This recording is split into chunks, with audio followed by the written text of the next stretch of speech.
আসসালামু আলাইকুম এভরিওয়ান, চলে এলাম নতুন রেসিপি নিয়ে। আজকের আয়োজনে থাকছে স্প্যানিশ অমলেট, যেটার নাম আমি দিয়েছি চিজ অমলেট। এই অমলেটটা খেতে ভীষণ মজার। আশা করছি আপনাদের কাছে রেসিপিটি ভালো লাগবে। চিজি এই অমলেটটা আপনারা সকাল বিকাল নাস্তা হিসেবে খুব সহজেই তৈরি করে নিতে পারেন। প্রথমে চুলায় একটা ফ্রাইং প্যানে আমি 2 টেবিল চামচের মতো সয়াবিন তেল দিয়ে দিয়েছি। এবার তেলটা হালকা গরম হয়ে এলে এখানে আমি দিয়ে দিচ্ছি হাফ কাপের মতো আলুটাকে আমি কিউব করে কেটে নিয়েছি। আলুটাকে লো হিটে রেখে চুলার তাপমাত্রাটা আমি অনবরত নেড়েচেড়ে একটু ভেজে নিচ্ছি। লালচে করে ভাজার দরকার নেই, জাস্ট একটু 3-4 মিনিট ভেজে নিলে হবে। তো আমি এখানে হাফ কাপের মতো পেঁয়াজ কুচি দিয়ে দিলাম। পেঁয়াজটাকে একটু ভেজে নিচ্ছি। একটু নরম হয়ে এলে এবার অন্যান্য উপকরণগুলো দিয়ে দিচ্ছি। এখন এখানে আমি অ্যাড করছি 2 টেবিল চামচ পরিমাণ কাঁচামরিচ কুচি।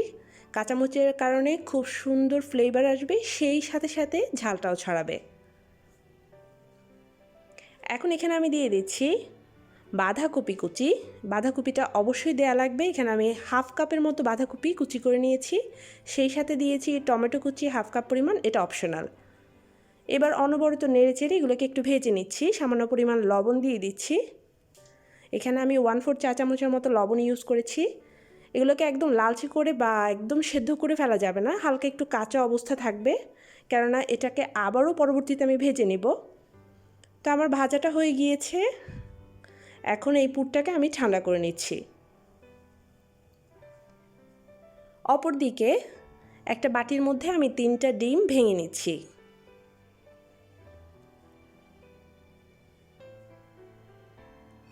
এখন এখানে দিয়ে দিচ্ছি 1/4 চা চামচের মতো গোলমরিচের গুঁড়া। এখানে আমি কালো গোলমরিচের গুঁড়াটা ইউজ করেছি। লবণ দিয়ে দিচ্ছি স্বাদ মতো, লবণ দিয়েছি প্রায় 1/4 চা চামচের মতো। এখানে 3 টেবিল চামচ পরিমাণ ধনিয়া পাতা কুচি দিয়েছি। আপনারা ধনিয়া পাতার সাথে পুদিনা পাতাটাও ইউজ করতে পারেন, সেই ক্ষেত্রে খুব সুন্দর ফ্লেভার আসবে। এবার সব কিছু একসাথে মিশিয়ে নিলাম। খুব ভালোভাবে মেশানো হয়ে গিয়েছে, আর পুরটা কিন্তু একদম ঠান্ডা হয়ে গিয়েছে।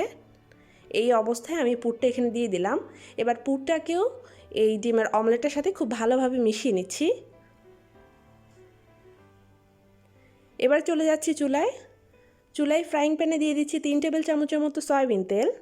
তেলটা হালকা গরম হয়ে এলে এখানে আমি ব্যাটারের অর্ধেকটা দিচ্ছি, পুরোটা দিচ্ছি না, কারণ এখানে আমি চিজ ইউজ করব।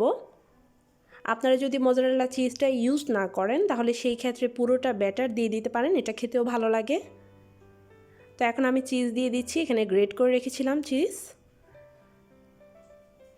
উপর থেকে এইভাবে চিজটা একটু ছড়িয়ে দেবেন।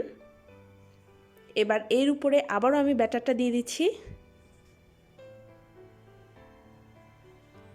আপনারা যারা ডায়েটে রয়েছেন তারা এই রেসিপিটা ফলো করতে পারেন। সেক্ষেত্রে আলুটা অ্যাভয়েড করবেন, আলুর বদলে গাজর বা অন্যান্য যে কোনো সবজি এখানে ইউজ করতে পারেন। তো আমি ঢাকনা দিয়ে ঢেকে দিলাম 3 মিনিটের জন্য। চুলার হিটটা লো থেকে সামান্য পরিমাণ বাড়িয়ে রেখেছি। ফিরে এলাম ঠিক 3 মিনিট পরে। এখন এটাকে উল্টে দেওয়ার পালা। তো খুন্তি দিয়ে তো উল্টানো যাবে না, কারণ খুন্তি দিয়ে উল্টাতে গেলে দেখা যাবে এটা ভেঙে যাবে। তো আমি এইরকম একটা ছড়ানো প্লেট নিয়েছি, আর এই অবস্থায় চুলাটা কিন্তু বন্ধ করে দিয়েছি, কারণ তেলটা যদি চুলার আগুনে পড়ে তাহলে যে কোনো একটা বিপদ ঘটে যেতে পারে। তো খুব সাবধানে এইভাবে উল্টে আবারও ঢাকনা দিয়ে ঢেকে 3 মিনিটের জন্য আমি নিচের পাশটা ফ্রাই করে নিচ্ছি। তো আমার 6 মিনিট হয়ে গিয়েছে টোটাল। প্রথম 3 মিনিট আর এখন 3 মিনিট। দেখতে পাচ্ছেন মাশাআল্লাহ করে কতটা সুন্দর হয়েছে অমলেটটা। একটা সার্ভিং ডিশে আমি সার্ভ করে নিলাম। একটা পিস আপনাদের সাথে কেটে শেয়ার করছি। ভেতরটা কতটা চিজি সেটা একটু দেখিয়ে দিচ্ছি। দেখতে পাচ্ছেন